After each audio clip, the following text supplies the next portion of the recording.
G'day and welcome. Today we're going to finish off now the last of the Holiday Ops 2024 vehicles, and to start things off we're going to look at the Chaffee 594. Now, what makes this thing special?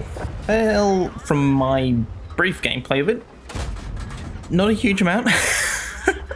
I'll be honest with you, apart from the look of the vehicle, not really a huge amount feels different from, say, the regular Chaffee. Now, I'm not a low tier player. I'm very much a high tier, tier 10, tier 9 type of player. So me playing this vehicle compared to the regular Chaffee, I didn't notice a huge amount of difference.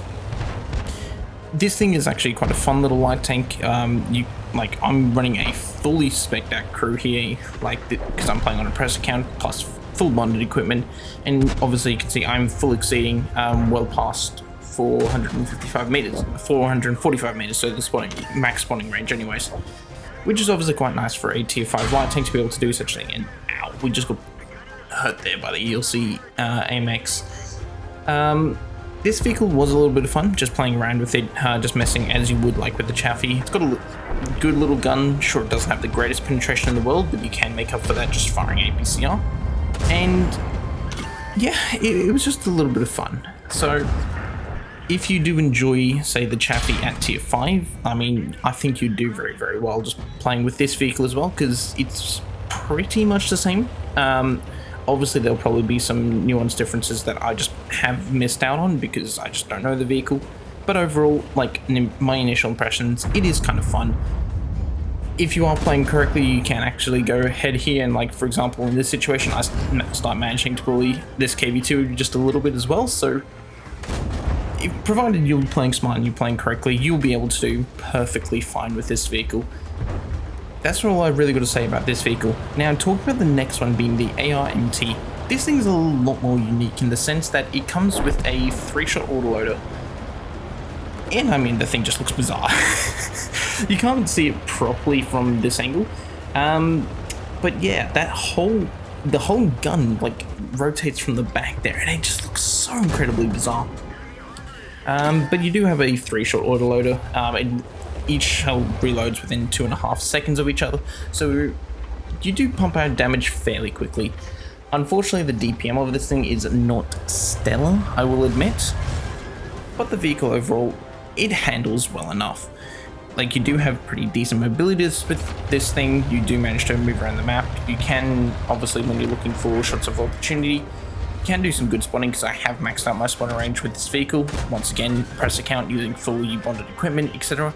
So your mileage may vary, but managing to catch, say, heavy tanks like this out in the open, and we've just done 366 damage there to that Churchill 3, you'll do plenty fine with this kind of a vehicle, as long as you're just trying to get those shots into people who are exposed out in the open, right? So this vehicle, it's a nice little addition to low tier. It is definitely looks fairly unique. How would I compare it to, say, something like a Skoda T26? I know that's at tier 6. It feels kind of similar, apart from with a longer intra-clip reload. But the only reason you get this is if it is one of those vehicles that is included in the Holiday Ops boxes, which I have a feeling it probably is. Wargaming has not confirmed this to me though yet, so you're just going to have to wait and see if that is the case, if my prediction is correct. But it is just one of those vehicles hey, it looks funky and you might as well have it if you do get it, right? It's a fun little vehicle. I'm not going to go out of my way to necessarily be playing it because as mentioned before, I am a high tier player. But yeah, it's a fun little vehicle. You can do some good stuff, and as you can see there, we do manage to just nail the Churchill 3 there. Now, I'm gonna say, unfortunately, I start lagging out in a second here, and well, I don't know if I'm gonna include in the video, but it doesn't go quite so well for me in a minute. But regardless, the last two vehicles we're going to quickly talk about is the A7E3, low tier British light tank. It's a low tier British light tank, and the Vickers 6-ton, a low tier Chinese light tank. Nothing really too much to say about those vehicles there. So they're low tier, there's nothing particularly special about them. You keep them for collector's purposes, really.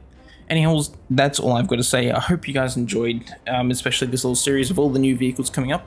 And I hope to see you guys later. Enjoy, everyone.